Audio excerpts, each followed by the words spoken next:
Oke, selamat pagi para mahasiswa Unpati di kelas Geofisik.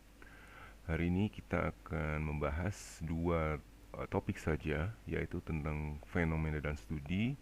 Yang kedua tentang review persamaan gelombang. Sedangkan bab-bab yang lain akan diberikan pada kuliah-kuliah berikutnya ya, pada hari Rabu dan Jumat. Terima kasih.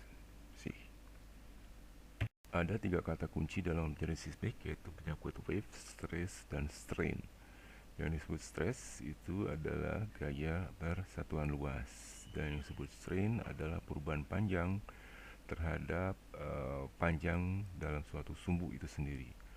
Dan apa itu wave adalah uh, perlambatan energi menembus ke kedalaman bumi.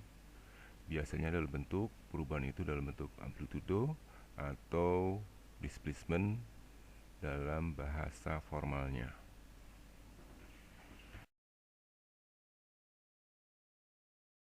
Nah, sekarang kita membahas tentang fenomena dan studi.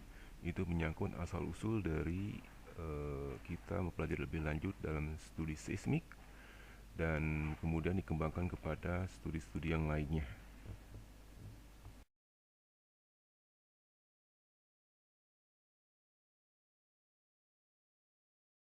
Asal-usul dari mempelajari gelombang seismik adalah peristiwa gempa bumi, ya, di mana efeknya adalah terjadi deformasi, ya.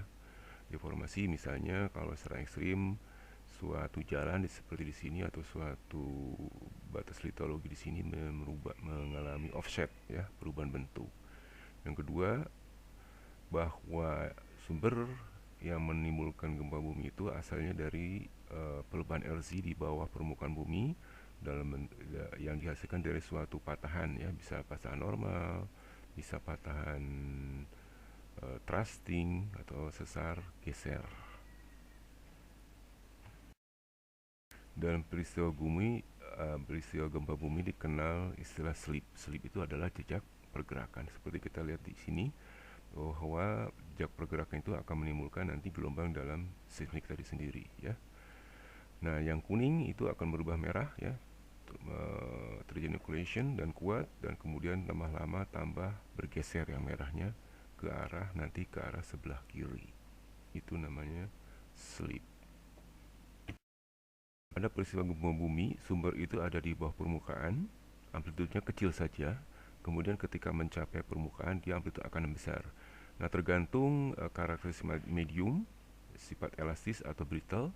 Kalau elastik, dia perubahan bentuknya itu akan kembali lagi. Tetapi kalau brittle, maka dia akan patah. Mungkin sebagian kelihatan di jalan yang mengalir ini, itu jalannya mengalami patah di situ. Ada berbagai macam gelombang yang tiba di permukaan bumi, ya.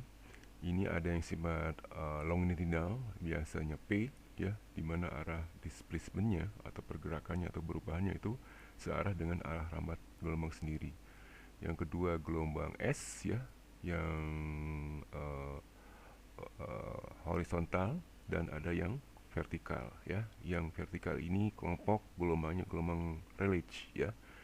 Yang horizontal ke XY barangkali ini itu disebut love, ya. Dan ada juga yang berputar dalam kombinasi. Nah, ini pada studi nanti yang akan dibahas adalah memanfaatkan gelombang P saja atau barangkali S, ya. Sedang gelombang permukaan dalam bentuk tadi love sama relates itu tidak dibahas.